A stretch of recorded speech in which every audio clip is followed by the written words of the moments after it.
এবার দেখেন সূরা হজ আয়াত নাম্বার 78। এই কথাটা বললে এখন অনেকের গায়ে লাগবে। খেয়াল করে দেখেন সূরা হজ আয়াত নাম্বার 78 মাঝামাঝি অংশে রব্বুল আলামিন কি বলছে?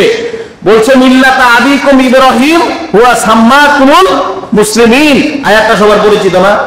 কি বলছে এখানে আল্লাহ রাব্বুল আলামিন? আল্লাহ রাব্বুল আলামিন নিজে বললেন যে আমি তোমাদের জন্য, তোমাদের জাতির জন্য আমি তোমাদের বাবার নাম রেখে দিলাম কি?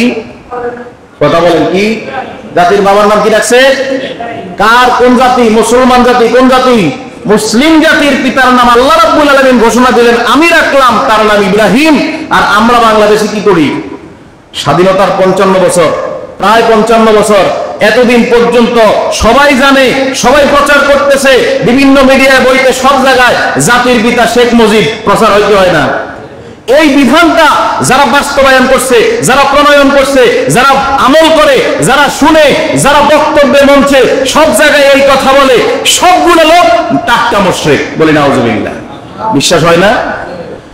বঙ্গবন্ধু শেখ মুজিবুর রহমান তিনি বাংলাদেশ স্বাধীনতার স্থপতি, বাংলাদেশের রাষ্ট্রনায়ক, এটা সবাই বিশ্বাস করা লাগবে। এটা ভুল করার, অস্বীকার করার কোনো সুযোগ নাই। কিন্তু তাকে স্বাধীনতার স্থপতি বলা যাবে, রাষ্ট্রনায়ক বলা যাবে, তার ডাকে বাংলাদেশে স্বাধীন হয়েছে এটা বলা যাবে। জাতির পিতা বলার কোনো সুযোগ, ব্যাখ্যা যদি জিজ্ঞাসা করেন বলবে এটা বাঙালি জাতির পিতা। আপনাদের কাছে আমার প্রশ্ন, ভারতীয় উপমহাদেশ থেকে বাংলাদেশ তো কখন ছিল না, পাকিস্তান এবং ভারত দেশ বিভাজন 1947 সাল। কত সাল? 1900। ভাষা আন্দোলন, রাষ্ট্রভাষা বাংলা চাই আন্দোলন 1952 সাল। গণ অভ্যুত্থান 1969 সাল। স্বাধীনতার যুদ্ধ 1971 সাল।